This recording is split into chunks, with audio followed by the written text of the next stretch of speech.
Hello, you're watching Avenue X, and today let's finish exploring all the chapters of the game Black Myth Wukong, and we are at finally chapter 6, 未尽, unfinished. I want to first say a huge thank you to anybody who's watching this series video on my channel. Those are long videos and it's been going on for more than a month. Look at that tree behind me. When we started this series, it was fully green. Now let's get back to business. Black Myth Wukong, the last chapter, often is joked about in China and also I think among other places, players of this game, as truly the unfinished chapter that's called unfinished. And people also joke about it is a product of rushing at the end of the deadline when you know your release date has been set a year ahead. If you've played through the whole game, you can even say probably from chapter 5, everything started to read a little bit rushed and repetitive or shortened. And if you listen to one of the main creators of this game, Yang Qi's interview that is available online, he did mention initially they wanted to do 11 chapters. Unimaginable. If you play through this game and know how much stuff is in it, then just imagine doubling it. So what you get in chapter 6 of this game is very different from everything you've seen previously. Probably the closest to open world map you have in this game, as chapter 6 doesn't really have a clear through line, storylines based on what the original novel is. You can pick and choose and you can shift orders of which boss you'll fight first, as long as you get the major couple of bosses so that you get items from them. It's not supposed to be played as you walk through it. And you can actually walk through this map because it's super big but completely empty. If you don't look at any guidance online and just go into this chapter blind, you may be very lost in terms of what you're supposed to do. Many people complain about this chapter. But given this is the chapter of Sun Wukong's hometown, the Huaguoshan, the flower fruit mountain, and it is also the place that once your character get there, you finally can fly. And this is the only map you can fly as Sun Wukong on his summer salt cloud in the whole game. I don't know for other people, but for Chinese people who grow up listening to stories of Sun Wukong, watching anime of Sun Wukong, reading novels, and then obviously watching television series and films, the whole idea of being Sun Wukong himself, wearing his armors, holding his staff, jumping on his cloud and flying, has been so many people's dream since they were little. The game literally gave you an opportunity to do that with this high visual quality. That exhilarating feeling probably can cancel out a lot of the negative feeling people get from playing this chapter. So for this video, because this chapter is not referred to any specific story-wise chapter of the original book, but it does talk about things and characters that come from the book. I will run through the game first and talking about my experience of playing it, but also in case people miss things, because apparently some people miss things in this chapter. As we get to each characters and each thing, we'll be talking about what they refer to. Then the second major part will be going through the ending animation, because this game has two endings. One ending doesn't have the animation, the other one does. So the true ending, what people call it now online, will have this long animation. Really is a huge reference to the book. I will tell you each sequence what it refers to the original book, and if you're interested in that, you can go and explore and find the book in your language translation and read them. Chapter 6, when you enter the map, you see a beautiful mountain, almost like a real mountain, but obviously it's created by game engines. Technology these days. And you as the monkey and Zhuba Jie land in Huaguoshan, flower fruit mountain, the natural landscape where the stone was born out of nature's thousands of years, eons of time and nurturing, and it turned into the monkey of Sun Wukong. It's also where your destined one, you the player, come from. You have collected the 5 relics of Sun Wukong in the first 5 chapters, so now you're coming back. It's like, I've done my assignments. And Zhuba Jie will immediately remind you of the task, which is going to the top of the mountain and meet the old monkey. Although where the top of the mountain is not obvious to you because it's a huge mountain range. Where is the top of the mountain? You're kind of trying to figure out that throughout this whole chapter. You land and you just walk a few steps. Suddenly, heavenly soldiers dressed in those animal armor faces and looking very shiny started to drop on the ground by lightning one by one. And you have to fight them and they are super weak. It feels really ominous because the whole map has this constant thundering noise. The celestial palace's power have come to this place and they are everywhere, littered in the mountain, so it's no longer safe. You get to your first shrine, and this is the last shrine design of the whole game. Every chapter has its unique natural landscape, and it has its pairing shrine design, and they're all different and they're all beautiful, and they all interact very differently when you open them up for the first time. For the 6th chapter, the shrine is the most undecorated, most normal looking, almost blending to environment, and nothing special happens even when you interact with it shrine. I've seen online that people say maybe they're just too busy doing the first 5 chapters and they just don't have enough resource to create super elegant, interesting, pretty shrine for the last chapter. That could be a reason, but also I think it's actually very fitting for the shrine in Huaguoshan to be the least decorative and most normal looking, because you can think of Huaguoshan as representational of the natural qualities of the monkey. Before he got any education, socialization, going into the world and seeing everything, he was just a naturally elemental monkey. Therefore, in his hometown, all the monkeys never seen anything outside of the mountain. How would they know to build it? Where is the schematics that they can base on? They have never seen any other architectures or any other culture. If there is a shrine there, it would be very primitive. It would just be made of stone, which is what you see in this chapter, the shrine. So I think the design actually makes sense for the geolocation of Huaguoshan, but it's actually still based on real shrines. Because if you look at the carving, it says 西字亭, which is a type of really interesting cultural thing that does exist in ancient China. People really treasure paper and written characters. They think they're symbols and they have powers and it represents education. And you cannot discard paper that has written characters as trash. You cannot blend it with other trash. It's irrespectful to culture. Therefore, there's this tradition of collecting all those scraps of paper that contains writing, and you go to a location in your town or your village, the pavilion of treasuring characters, you burn them away, and that's the respectful way of treating writings. The shrine design is based on such a place. You open the first shrine and immediately you encounter your first enemy, which is this cliff thing that has many heavy chains crossing. The naughty, ugly, birdie guy with a human head dropped from the sky, and Zhu Bajie immediately recognized him and started a quarrel with him. That guy is the guy responsible for casting Zhu Bajie's original admiral form down from the celestial palace to the human realm and becoming a pig. This guy, Wang Guan, if you read his portrait, it's really funny. The portrait says this celestial inspector, this bad guy, is not as good looking as Zhu Bajie's original form. He's also presentable, but not as good looking. So is there something private, jealousy ongoing, who knows, that made him do this so that the Jade Emperor can get rid of Zhu Bajie? But the really ironic thing is, because he's so loyal and he does so much dirty work for Jade Emperor, the Jade Emperor rewarded him by removing his face and put his hand on his head to say, now you represent me. Your head is literally my hand, and everybody would treating you as if you're me, and that's my reward to you. I don't know, but I'd rather have my face, like human face, instead of a hand. Anyway, he drops from the sky and he starts to fight you. And because of what happened in chapter 4, you probably really hate him. If it's in game round 1, he's slightly difficult for you to fight. Once you get into plus and plus, he's really easy, but he's annoying. If you have the Plantain Fan, which comes from chapter 5, the Iron Fan Princess stuff, you can break him out of his second stage fire circle. Once you finish this fight, you literally have the cinema of fighting him in the air and ripping his head off, which is cool. But then you're dropping from the sky too. Suddenly a cloud comes out of nowhere and saved you. And Zhu Bajie got really excited because he recognized that is his Da Shishong's cloud, the somersault cloud, Jin Dou Yun. The magic Sun Wukong has, he uses as his transportation, and he somersaults on the cloud instead of doing other things because he's a monkey. And every somersault will allow him to travel 108,000 miles. That definitely beats the fastest missile we have in this world. Magic! And it allows you to travel in this map from now on, apart from a few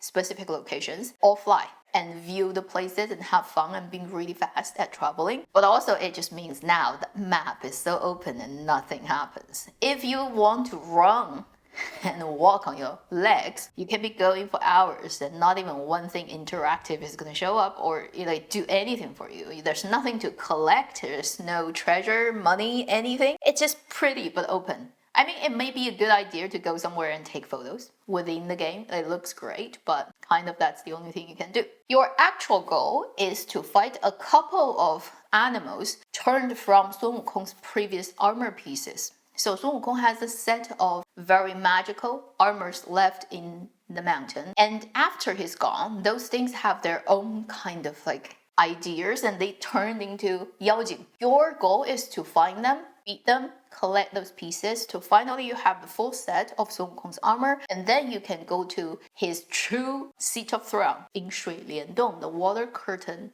cave. If you want to know more, check out my first video talking about who Sun Wukong is, where the Jingubang, Sun Wukong's weapon, the staff, is left there, and you as the supposed destined one with his relics can retrieve it, and then you have the full set of Sun Wukong's stuff. You can then go to the top of the mountain and fight the final boss, which is technically Sun Wukong himself. So that's actually the through line of chapter 6, but it's not explained to you very clearly. So when you first got there, you just have to try your blind luck. Once you get your cloud, I would recommend the first thing is from the shrine, the only shrine you have now in Huaguoshan. Get on the cloud, turn around the direction where you're coming from to the shrine, and fly up a little bit. You'll see not far away from you, there is a tree.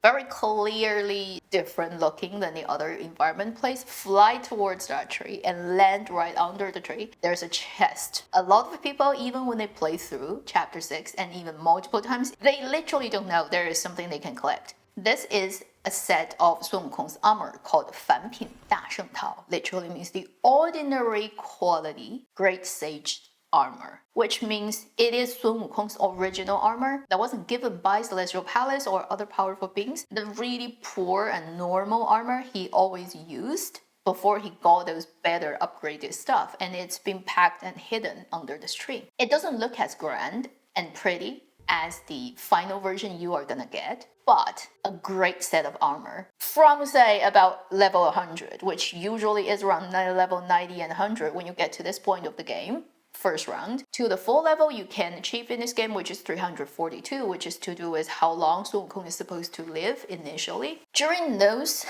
200 levels, if you wear this armor, as you level up, the armor's ability will level up with you, so it increases with your leveling. This armor will give you the highest level of defense of any armor, even higher than the Bull King's Wenshan Jia that you get in chapter 5. You cannot upgrade the armor itself, but as long as you are upgrading, the armor will upgrade with you. And you actually have to wear the full set. If you only wear one piece, it would not work. You have to change the whole set, and you'll see the number of your defense just go up.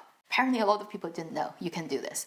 So grab the normal armor first, and then go on your way to find the a lot more flashier golden armor. So to get the golden armor, you basically have 4 pieces. And for the first 3 pieces, you can really, however the order you want, it's only the last piece, you have to do it the last. So the 3 pieces consist of on your head, 凤翅紫金冠. It's the phoenix winged purple golden it's a bit complicated hairband. Really, it's sitting on the top of your head and it's decorative and it has 2 pheasant feather that looks really grand, and people talk about that look like antennas, but it's a very Chinese opera thing for a lot of Wujiang generals, characters in Chinese opera singing. Also for female generals, that is also the case. So it comes from traditional operas design. And then you have a body armor piece, you have the boots or leg or Shin protectors. And those are the 3 pieces by fighting 3 different animal Yao Guai bosses. And you can re-switch orders, it does not matter. But the last piece would be the arm protector, and that would be the last one you fight. And that's also the only piece of armor that is completely created by game science itself. So for the head,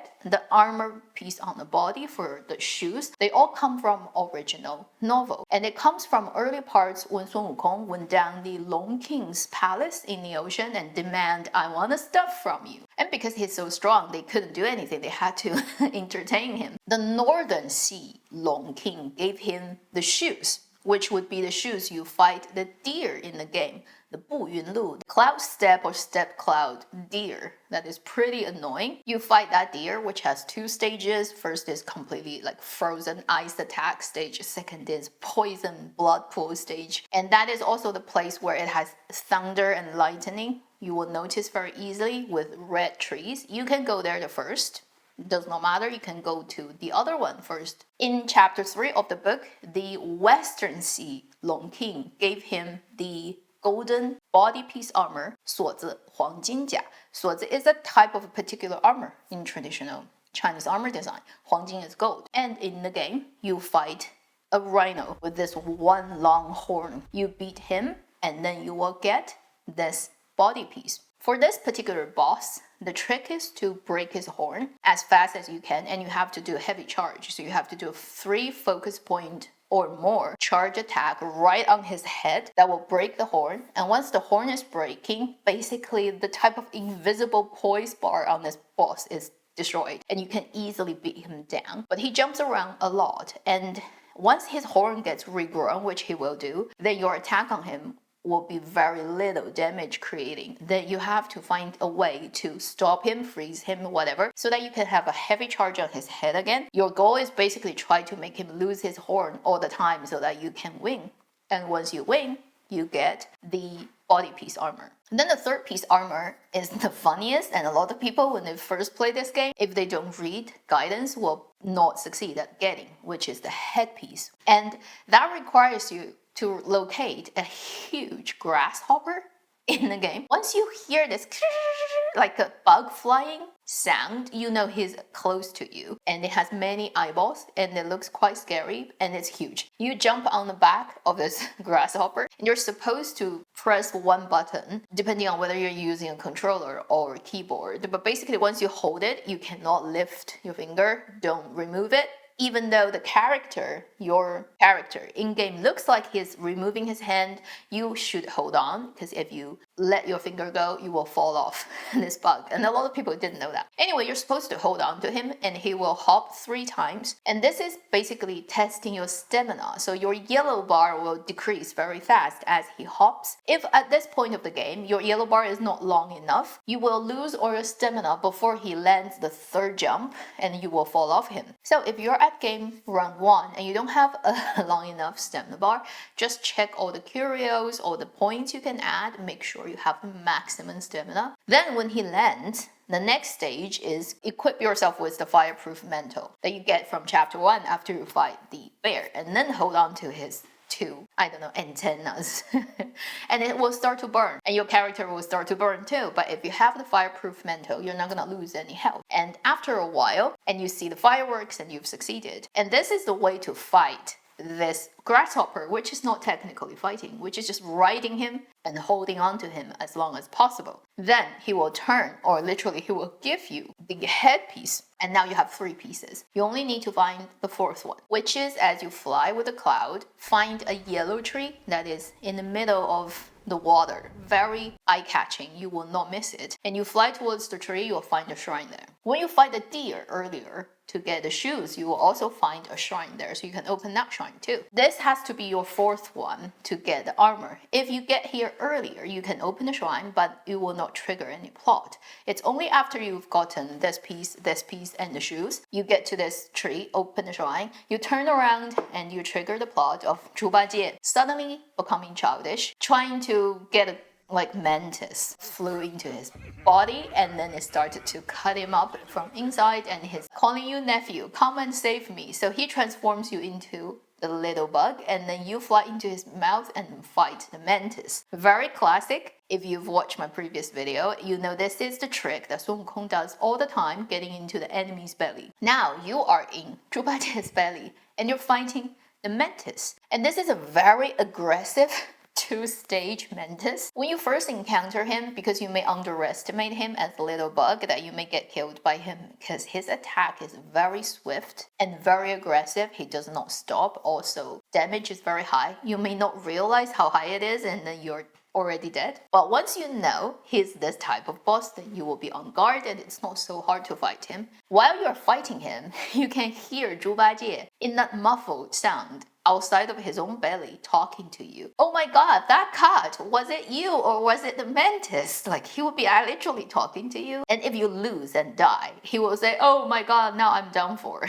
So, annoying but cute. And once you win, you will get the arm protector and you'll get spit out by Zhu Bajie. Slightly disgusting, but also fun. And he will try to say it's not too bad because I'm vegetarian. And Bajie will be looking at you. Now you have this piece, this piece, this piece, the shoes. You have everything. And he will say, oh, now you look almost completely like my Da Shixiong. There's only one piece left. And he will point the way and literally fly towards that direction. You will get to Water Curtain Cave. This is the main line of Chapter 6, and technically that's the only bosses you need to fight to get through the end of the game. But then there are many other bosses scattered on this map that you can fight for fun, fight for collecting mine core, for example, first round of the game when you really want to level up everything, precious materials to upgrade your armor, although later it becomes irrelevant, and just have fun and see how many things they've hidden in this game. So let me quickly talk about unnecessary to fight, but you can fight for fun, bosses left in this map. First, collecting the last one of the Skandhas, which is a term in Buddhism. If you remember from chapter 1, when you first got into the map, very soon you confront a mandrill, and it is running around ahead of a stone Buddha, and you approach, but then it will run away, and you will collect an eyeball-like thing from this Buddha head, and that is the first one you will get in chapter 1. In second chapter, you fight the stone vanguard, you will get the second one. In third chapter, you will also come across this monkey when you are fighting non-white, and you will take another piece from a stone head again. In the fourth chapter, you will find also a stone head. It is between you've gotten out of most part of the cave, but before you fight, I think, a violet spider. It's like in between. Around there, you will fight a scorpion prince, and also you'll come across another head. You'll collect that from there. So you would have 4 already, and they're all different shaped beads called Skandhas something. Chapter 5 doesn't have one. If you have collected all 4, once you finish fighting the mantis, and getting all pieces of armor, when you get on the cloud from the shrine of the yellow tree, you can fly one direction, turn left, that's the Water Curtain Cave. But if you turn right, you will see a crack between the mountains. You fly through there, you will come across a huge stone boss, and it's the giant Shigangdang. It is the giant version of the Shigangdang you come across in second chapter. One of the worst Guan in the whole game, because it's annoying to fight him and it's almost like buggy because he's so big. I feel like your game console or your computer to load the model is gonna just going crazy with the fans and running. When you fly towards that big stone boss, just make sure you're very close to ground level because he will shout. The sound wave will literally take you off your cloud. If you're too high up, you're literally just fall into your death. So you have to stay close to the ground level as you fly. You can fight this boss. If you win, you'll get the 5th Skandhas. The trick of fighting this boss is just wait for rounds because he's very slow, but he's huge. So even if he just twitches a little, he can kill you. When he smashes his hand and you can see the wave coming out of his hand, it will hit a point of the map where it no longer goes any further than that. You stand on the edge just waiting for him to do 2 smash, and then 1 left, 1 right arm, and then smash twice again. After the second smash, he will cool down for a long period. So as soon as he stops the second smash and the wave passes you, you run towards his left hand that has those blue gemstone, like you see in second chapter of those stone Guai, and you just go crazy. at smashing it. One heavy charge and one set of normal 5-hit attack, and immediately unlock your target on him and run back to where you were standing, because he's now gonna attack you again. Get out of his way and let him do the full set of smash again. Wait till the second smash, run towards his arm, fight him again, and come back. Just do it like 4-5 times and he will be dead. Most effective way of fighting this boss. Any other way is just not gonna work. He doesn't die, he just turned back into a mountain, and you climb up his arm and you'll come across that monkey you've seen in chapter 1 and 3 again. And there's gonna be an animation acting where the monkey is trying to get the eyeball from the head and scratching it and screaming and taking it and finally getting it. And then it turns around and sees you. And then looks at the head, looks at you, and looks at the thing in its hand, and it's like debating with itself. And there's like actually great acting from the model. The monkey will throw this ball to you and you get a 5th one, and then you will see it laughing and going crazy and then run away. And if you don't know who this monkey is, then obviously you wouldn't know what the heck is about that. And then you can go into the portrait to read the story. It literally is there. The Mandrill Chief is its name in English version, and it's a very sad story, and it's also based on the original novel. In the original novel, this monkey is called 通臂猿猴, that originally is living in Huaguoshan. When Sun Wukong was born from a stone, and it doesn't have parents and doesn't know anything, the first living being this stone monkey came across was this 通臂猿猴. And this ape liked this little stone monkey a lot, so basically, it's a she, taught Sun Wukong everything about how to behave like a monkey, how to walk, how to do anything, eat, and then socialize. And eventually, this stone monkey become so powerful, magical, become the handsome monkey king. He came back to the mountain and then made all his little monkey friends generals, this general that, give them positions and become the king of the mountain. So 通臂猿猴 also was named a general under Sun Wukong. But technically, she's also his almost adopted mother, closest to a mother you can have as a monkey that's born out of a stone. This Mandrill chief has been looking for ways to resurrect her adopted son, so she goes to all maps like you have in chapter 1 to 5 everywhere to search for things that may bring some back. Until the last chapter, you see her finding the last one, and then you show up, looking exactly like Sun Wukong, and that confuses her. Everything she's worked for so much time led to this point where she just gave it to you. And that's why she goes like quite sad and laughing, and it's almost like relief. It's like, yeah, all those effort for nothing, but then eventually you show up, so I guess this task is left to you. So she gave you the bead and she runs away. So if you don't know about the background story, you probably be very confused, but if you read the portrait, it's just so heartbreaking. Yeah, you just taken everything she's trying to get. And what you're going to use that? Well, once you've collected all 5 beads, you can go back to Shugo in the Ruyi scroll and give all those 5 to him. He will make it into a pill. You eat the pill. It adds 20 points on everything, which is your health bar, your stamina, and your mana bar. It's the strongest medicine you have in the whole game. And I'd say do it the first round of the game, because you want to see the plot. You want to have the upgrade of all your points. Once you've done that in Game Plus, it really is not necessary to do it again, because this 5-bead pellet can only be created once in the whole game. Once you've gotten it, you can no longer upgrade. Even if you do it in Game Plus, it's just gonna turn into money. Another one is the 6th frog, Lang Bobo. When you first come across this frog, you will see the heavenly soldiers also trying to fight the frog, and you kind of ended up in the middle of that battle. If you win, you basically now have beaten all 6 frogs. And every frog after the first one, when you beat them, you'll get a sting from them. Once you collect all 5, you use that to upgrade the spirit of the first frog, and it will turn it into the magical frog that's the only red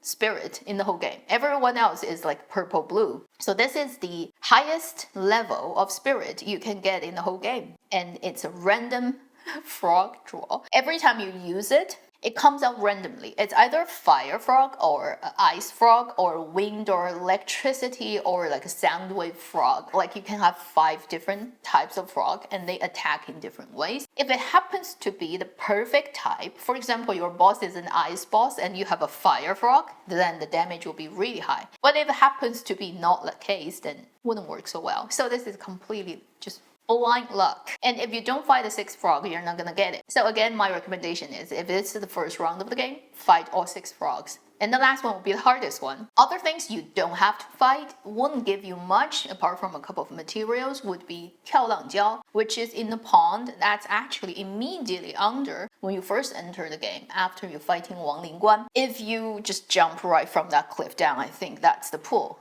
Like a lizard dragon, and it's actually the 3rd stage, technically speaking, when they first designed the game, of the white-clad noble in 1st chapter. But because 2 stages already too difficult, so they moved this guy to the last chapter and put him in the pool. And when you fall into the pool, he will immediately jump out and give you a heart attack. So if you don't want a heart attack, don't go seek out this boss. So that's one you can fight, or you don't. It does not matter. There is a hippo-like monster in the lake close to the yellow tree called 水木兽, water wood beast. And again, it's just material. You get money, you get stuff, but there's not necessarily any plot pushing forward point of fighting this beast. You have 4 different venom chief scattered in mountains. If you don't fight them, not gonna make any difference. And it's hard to find all of them because there are 4 of them and they're scattered around everywhere. And they're literally camouflaged as a piece of stone. So good luck finding them. There is also 石子, the son of stone. So you've already killed mother of stone, father of stone in chapter 2 and 5. Now,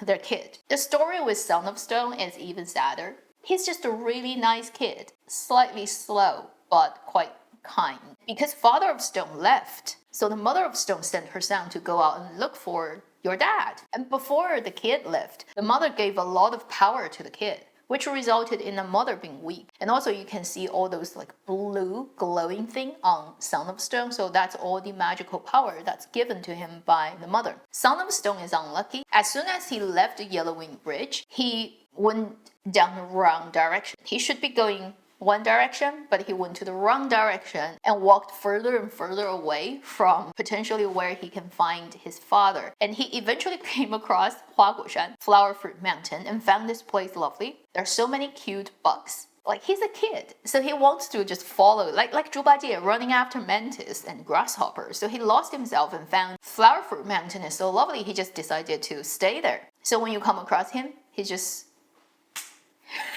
doing this on a cliff and having fun. And even if you hit him, he's not gonna immediately hit back. He's just like, annoying, go away. And you have to hit him multiple times to make him really annoyed, and then he will attack you, and then you destroy him. And you're like, oh my god, I'm such a bad person. But again, if you don't kill him, you can't know his story.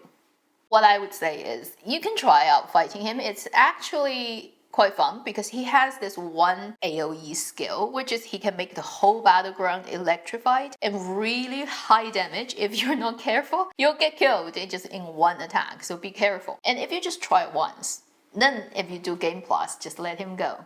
Not gonna make much of a difference, killing him or not killing him, so just let him go. He's adorable. He's a piece of giant stone that has never done anything wrong. And after you doing that, you finally go to Water Curtain Cave, 水帘洞. This is the throne of Sun Wukong. And once you get there, you will be forced to jump off your cloud because you cannot fly in this part of the map. You find behind the water curtain, as the novel had it, stone tables, stone furnitures ready-made, and you'll see Zhu Bajie and you'll see the giant version of Jingubang, the staff that's standing there. And there's gonna be an animation acting of Zhu Bajie that is very heartbreaking if you've read the book. And now you know the game story, and then you know all the characters' background story. He will start to jump on the throne of Sun Wukong and start this performance acting. 你是哪儿来的彝人？相貌有些雷堆. Which is the Chinese version. English version has a different thing, but basically it's like, where do you come from? All the Yao Guai in this mountain look like this, and you look different. And after he's acted that part, he starts to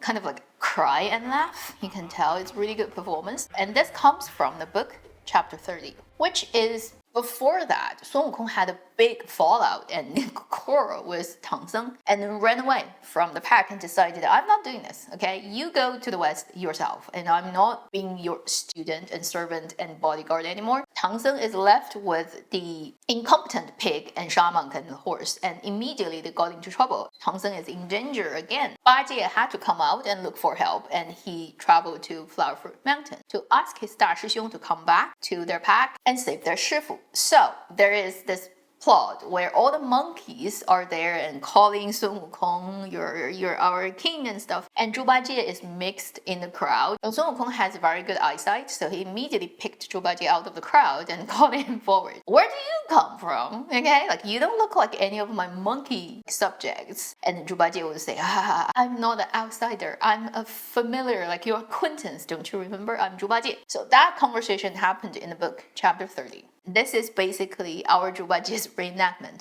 of that moment. If you've read the book, you know their past history.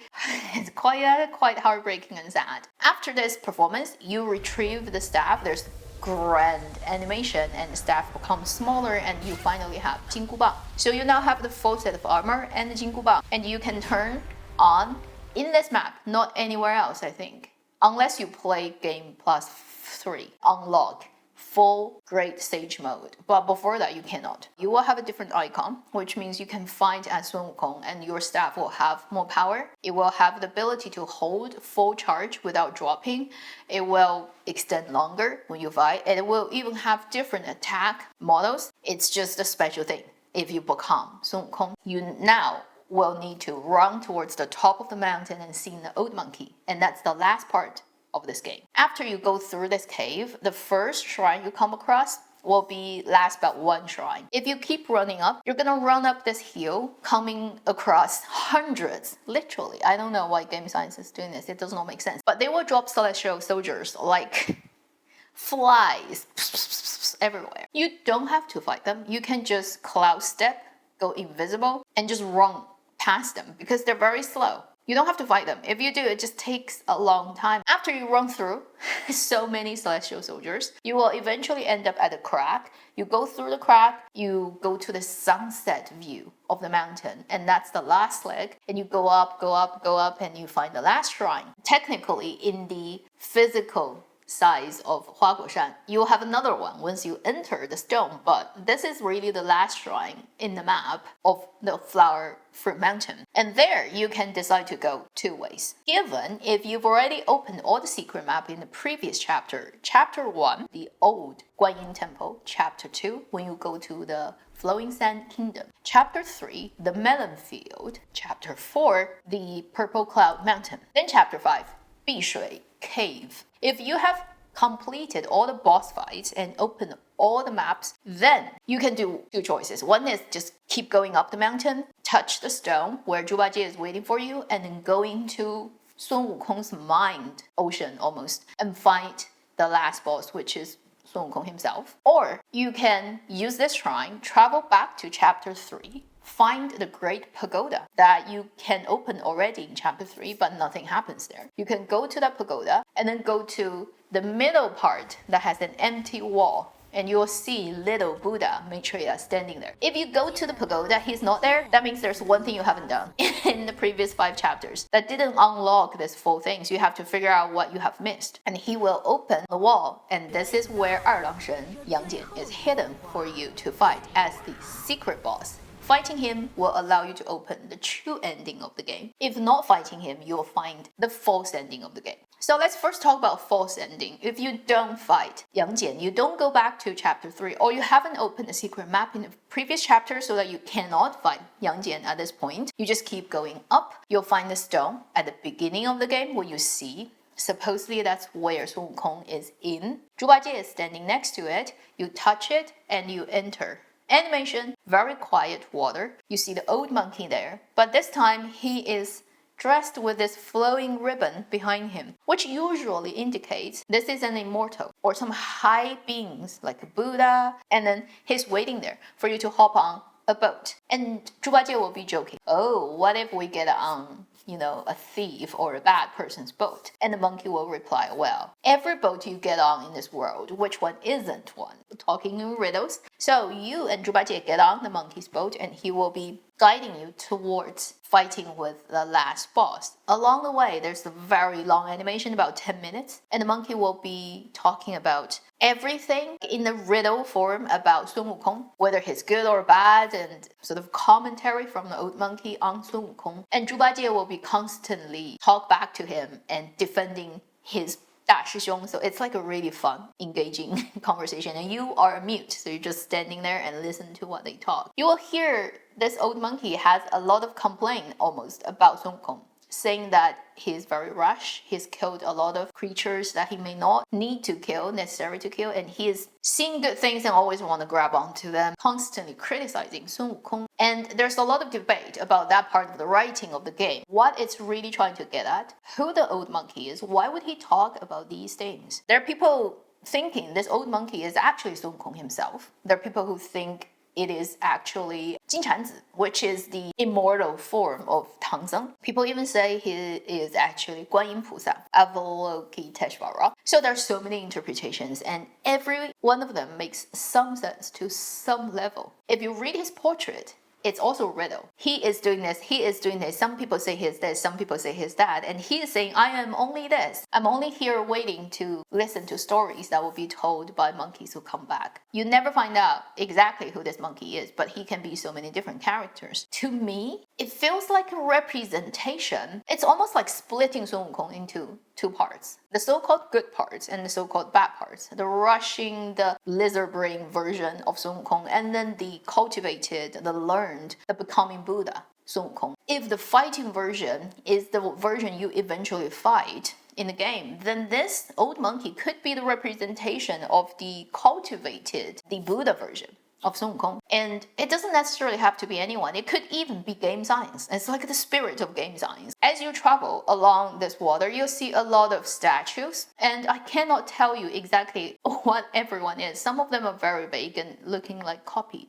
But I do believe you do come across Sun Wukong's other 6 brothers that he made all the friends with early chapters of the book, which include the Wukong as number 1, the oldest one. He is the 7th. So in between them, there are 5 more. Eventually, you get to see somebody sitting in the water, and you approach him, and the old monkey will tell you, you have to go ahead now yourself. Zhubajie cannot help you. And Zhubajie will be saying something that's really heartbreaking. He will literally say, nephew, if you cannot win, just run away. It's not worth your life to take on the great sage's name yourself. He used to be number 2 in the team. Now, because Da Shishong is gone, so he becomes the big brother, and he's really looking at your destined one as his younger generation and really trying to take care of you and protect you, so he will be saying that. But obviously, you have to play the games. You have to go and fight the final boss, which is Sun Wukong's 2-stage that splits into 2 more stages. It's a stone monkey. And that's the stone monkey you would have seen already if you have fought Yang Jian before this. But if you haven't, this will be the first time. It is the stone version of Sun Wukong. You fight him, he has 2 stages. Once you fought the 2 stages of the stone monkey, he will crack.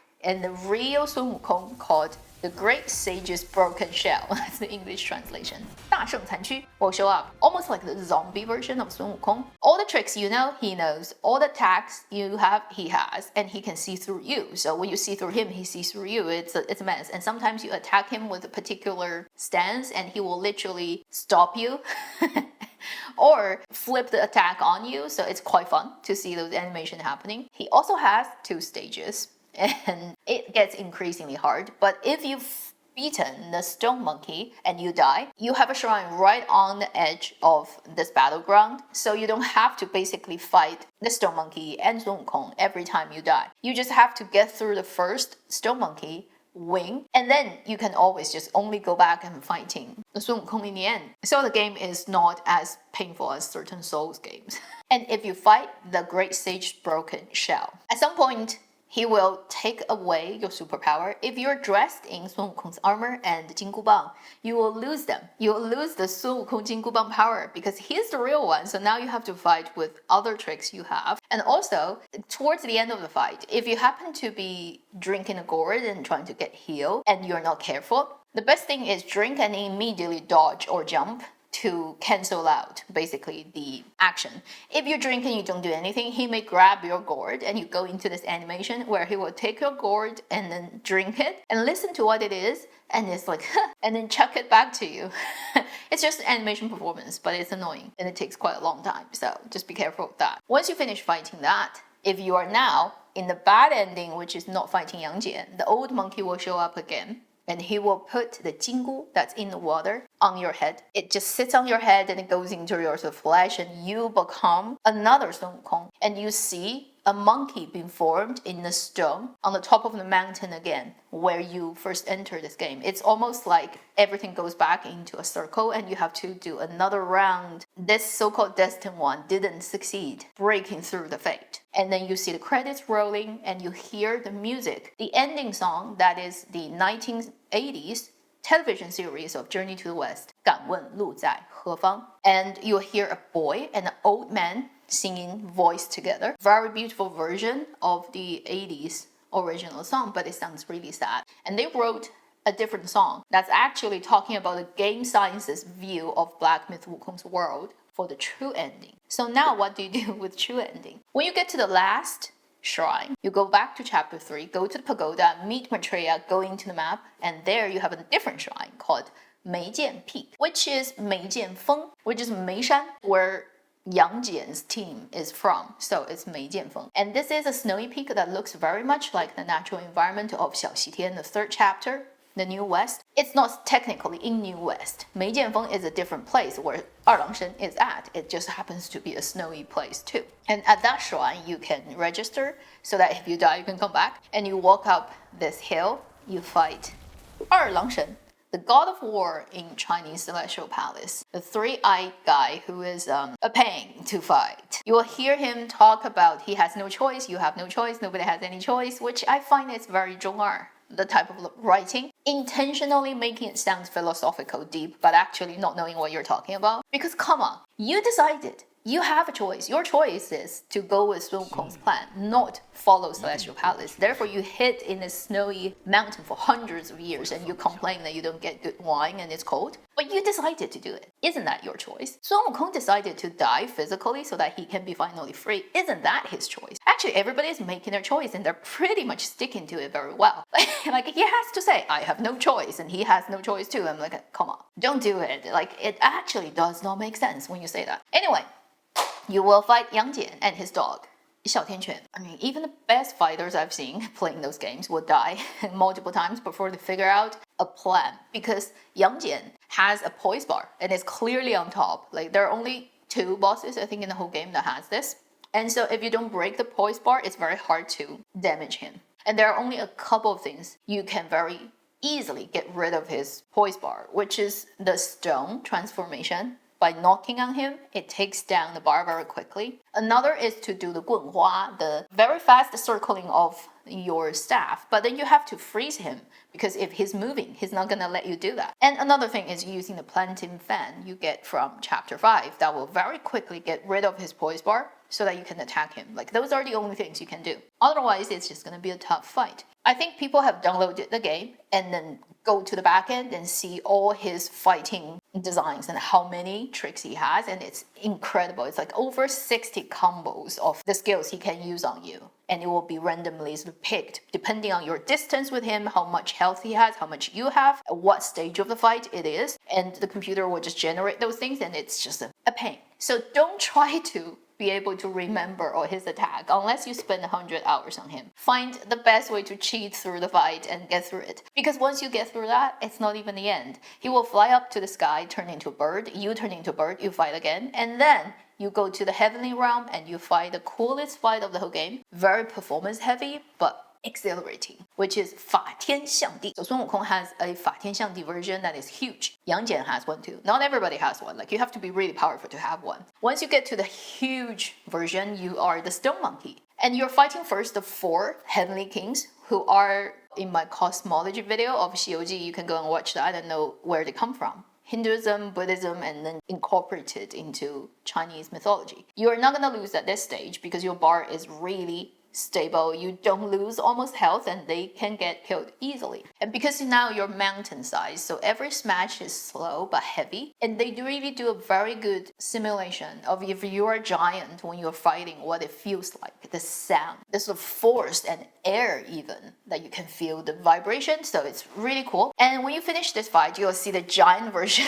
of Yang Jian, which red hair, blue skin, fat lion, very fat, and he will have 2 stages too. And this is the part where if you're not careful, you can actually get killed. So be very careful. And the skill of fighting this part is using rock solid. When he is about to hit you, use that. It will charge your focus. And use light attack to get the points up. Once you have those focus points, you use heavy attack. And every successful heavy attack you deliver, your health bar grows back. One of the things I've heard about the giant form of Yang Jian is, in the book, it did describe Yang Jian's ultimate big form is somebody who has blue face, long, canine-like teeth, and red hair. But it doesn't say anything about whether he looks like an animal. It's unlikely because he's always a human-formed god. Do you remember initially Game Science said they want to do 11 chapters? And if that happened, there would definitely be a chapter of Shi Tuo Ling, which is a very major chapter. That's where you come across a couple of Guai that are so powerful that nobody can do anything about them.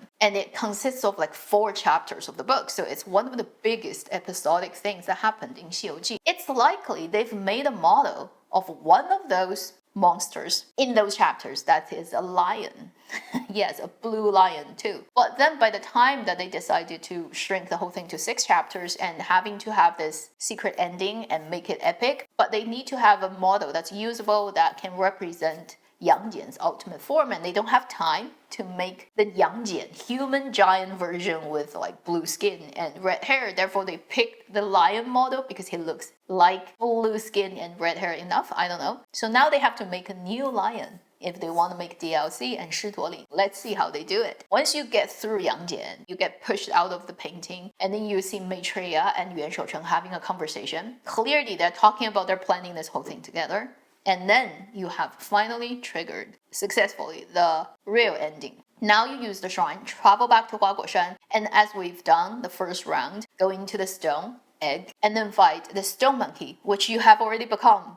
And you have his transformation actually. So you can actually have Stone Monkey fighting Stone Monkey if you want to. At this ending, when you're kneeling in the water, the old monkey shows up again. He uses the gold band and tries to put it on your head. But before he could do that, your monkey suddenly opened his eyes and his eyes are shining golden light. And it goes into the ending animation. Because after you've fought Yang Jian, at the end of the whole fight, Yang Jian is lying there in human form again, and in his eyes, all the memories of Sun Wukong came out. So, what Yang Jian has been keeping, you can call it the 6th relic, as the 5 chapters bosses have been keeping. He's been keeping Sun Wukong's memory, mind, consciousness, however you call it. Everything that has happened to Sun Wukong, he's recorded in his head, is now like a file inside of Yang Jian's eye. So it all come out and you hear all those dialogues overlapping each other. It's all classic lines from 西游记 that's been spoken by Sun Wukong in different chapters. So you, as the Destined One, now basically have seen everything Sun Wukong has seen, and you inherited his memory. You understand why he's doing this, why he's not happy with the system, and why he decided to go this far to destroy his physical body. And Yang Jian is keeping all the secret for Sun Wukong. And the old monkey doesn't know that. Whoever the old monkey is, he doesn't know you actually know everything about Sun Wukong now. So he couldn't put that thing on you. Before he could do it, you are already fully aware. And that cuts to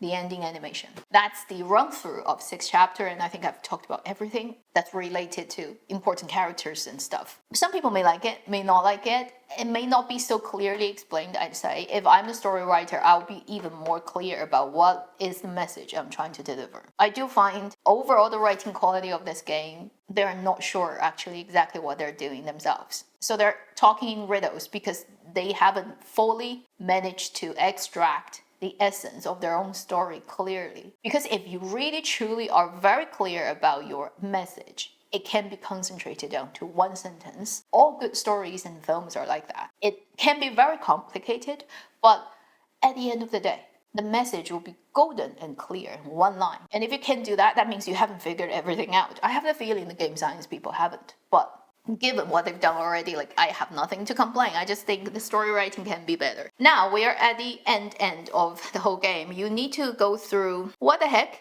is the ending animation. That's the tough part we have to get to. We haven't even gotten to at this stage, and this video is already very long. Before I go in to talk about the last animation of the whole game, you should know that at the end of the whole game, when you have seen all this, you will hear the true ending song for the Weijing, unfinished. It's written as a piece to symbolize game science, or even the creator of game science, which would be Feng Ji and Yang Qi and a couple of people. Their ideas about their adaptation of the story of Sun Wukong, how they view hero's journey and all that big concept of storytelling. And there's translation online, so it's totally just like easy to find what it means. And whatever you want to say about it, whether it's popular or not, agreed or not, people do argue about it on China's internet. I think it at least shows that the creators have their own interpretations and they're very loyal, sticking to their own ideas about how they want to tell their story. Because the main creator of Black Myth Wukong, they had long history of adaptation on the story of Sun Wukong and Xi Ji in their previous career, early 2010s, I think around 2013. The creator of game science, Feng Ji, he was working in one of the studios called Quantum Studio under Tencent, and they did a game called 斗战神. His idealism is to create a type of storytelling game. They want to make the later chapters of the game just as good in storytelling as the first couple of chapters, but then they don't have the money, so eventually the game kind of split halfway. And the later part becomes a typical internet game where everything is about microtransactions and money and all that, and it just crashed quite badly. The last chapter they managed to keep a narrative going is the 白骨夫人 chapter, the white bone lady, which I'll be talking about very soon in our ending animation. So this is something that's called their obsession. It's something they haven't finished doing. After they had their own studio and decided to do Black Myth Wukong, it is in a way their obsession to get through their initial views about how they want to adapt Sun Wukong. And the initial tagline, earliest when game science released anything related to their Black Myth Wukong back in 2020, is called 白骨之后重走西游, which is after 白骨, after the white bone,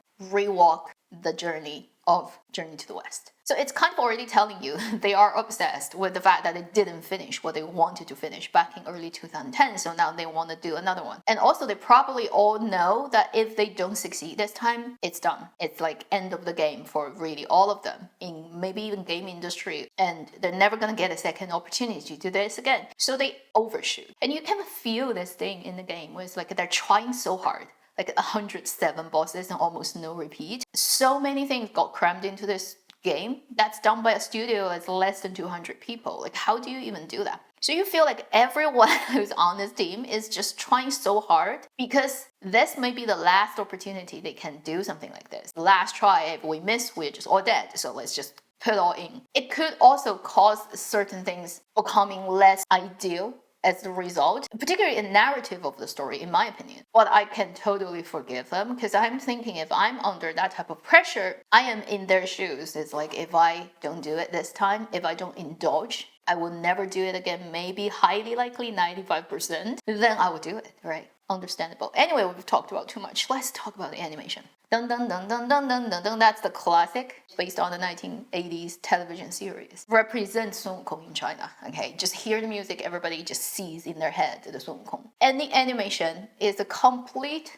tell stories in reverse order. You start with Sun Wukong already finished the whole journey to the West, getting Buddhahood from Buddha. It starts at like chapter 99, it goes to chapter 80 something, 70, 60, all the way back to the beginning. This is how the animation is structured. So let's go through all those images and I'll screenshot them so that you know where they are, and I would not be running it because in case of copyright infringement, this is YouTube, it happens all the time. Couple of sequences you see the Buddha, it's clearly that Sun Wukong getting Buddhahood and he's wearing kasaya as well, and then he's bowing, all that, fine, so he's a Buddha now. Then you go back to chapter 99, the part in the book where they've already succeeded everything and they're going back and they cross the river where they come across an old turtle. They've met this turtle earlier in the book, and the turtle has been cultivating for ages, and he still hasn't managed to transform into a human. So he's curious about when that will happen. When he met the traveling pack earlier on, he told them, can you go to Buddha once you reach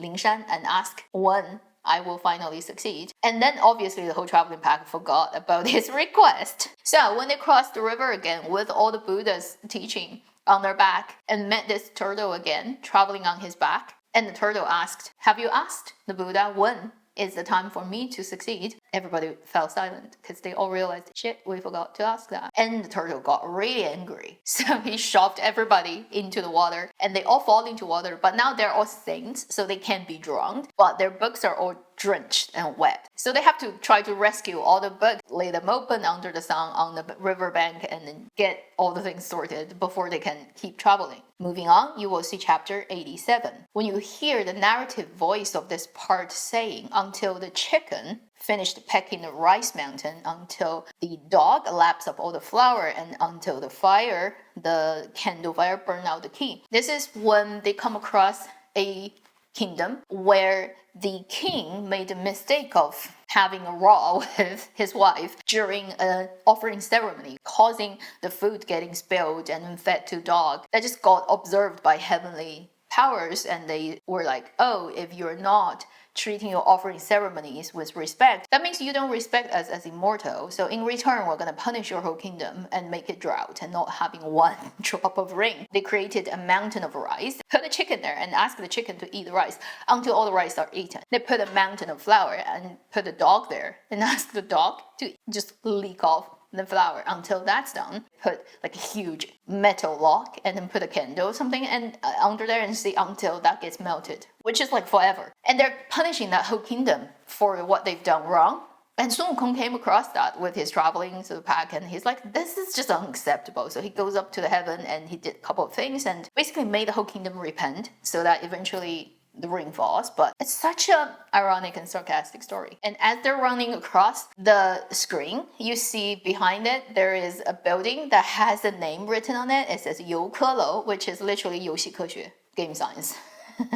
They're squeezing their own name into the animation. It's funny. Then you see chapter 78 when you come across all the bird cage and where it has a baby in it. This happens in this chapter where this kingdom's ruler gets controlled by a Yao Guai who told him that you have to eat the heart and liver of babies as the medicine to cure a problem you have. And eventually that Yao Guai turned out to be one immortal, powerful immortal's ride. Again, that happens all the time in 西游记. It's a deer. Then you will come across a very brief mentioning, which doesn't actually go into details, but you see the Buddha and the big bird, like a big bird flying across. And that's actually referring to chapter 74 to chapter 77. Like I said earlier, the biggest fighting Yao Guai parts of 西游记. They come across a place called Ling that's run by 3 Yao Guai who are brothers. They are a lion, an elephant, and a big bird. And each of them actually comes from really powerful background. The lion is one powerful bodhisattva, 文殊 bodhisattva's ride. Elephant is 普贤 bodhisattva's ride. 大鹏 is in a way a relative of 如来, and it's a complicated story. But basically, during the Buddha's cultivation in his previous incarnations, once he was eaten by a bird, and he managed to get out of the bird's body and free himself. But he comes out of the body of the bird in a way as if the bird is giving birth to him. So once he got out, he granted this bird sort of a title of being a version of his mother. So therefore, this bird's other sisters and brothers becomes Buddha's relative. And this big 大鹏鸟 bird is such a person. So technically, he's actually the uncle of Buddha. So because of their powerful background, nobody dared touch them. And for ages, they just create calamity of the region they live in. Eventually, they do get taken back by their bosses, but they don't get hurt and injured and killed. And then Ru Lai came himself to deal with the bird because technically the bird is his uncle. Moving on, when you see the big red snake, that is a short chapter, 67, I believe, where they fought a red snake.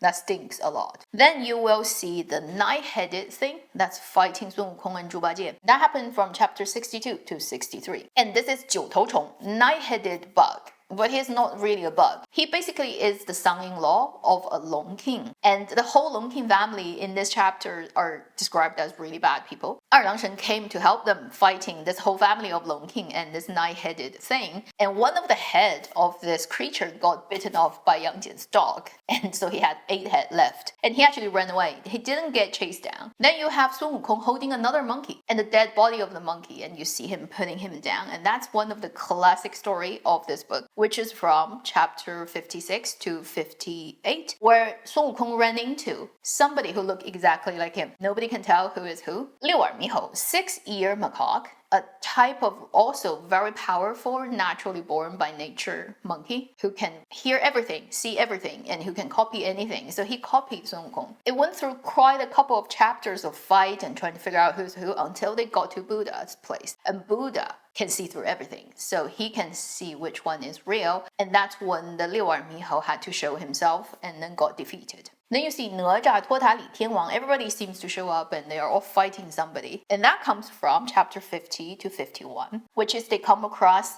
a very powerful 妖怪 that has this magical ring that can take in anything. They call in all types of help, including 哪吒, including 托塔李天王. Yet everybody's treasure got sucked in by this ring. Eventually they found out this 妖怪 is 太上老君's right, 青牛, which would be a bull, like ox bull, whatever, like cow. 青 is like blue. Taoist is known to prefer riding bulls and cows than horses. It's like a tradition. 太上老君 has a ride of that species and he ran away. And he took a treasure, which is a golden ring, from 太上老君, and it's one of the most powerful things ever. Therefore, it takes everything in, and 太上老君 has to come himself and take the right away. Now you see pattern of 西游记, which is if you have a big boss, you kind of are exempt from death, even if you do the worst things. Talking about 西游记 being a satire. Then you'll see this sequence of like a tiger getting its head cut off. Now what happened